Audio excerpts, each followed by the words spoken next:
Hi everyone, welcome to another video. In this video we will be fixing a broken Arduino Nano. So let's get started.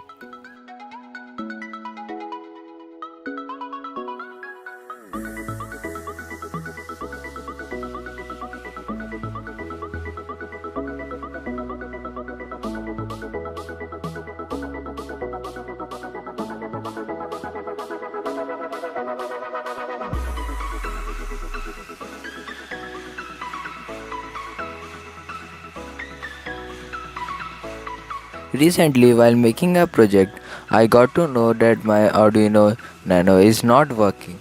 So I started by checking all its parts using a multimeter, and I got to know that the diode of my Arduino has been broken.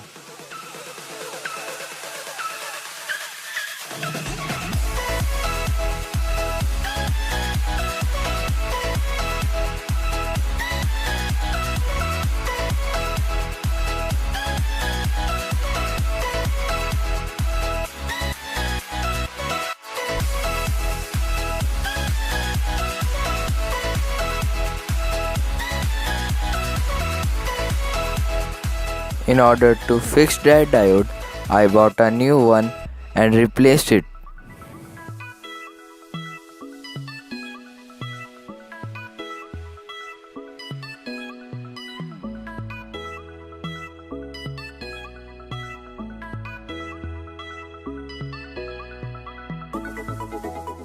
So here was how you can fix your own broken Arduino. It was probably easy. Thanks for watching. Please like, share and subscribe. Stay creative and we will see you next time.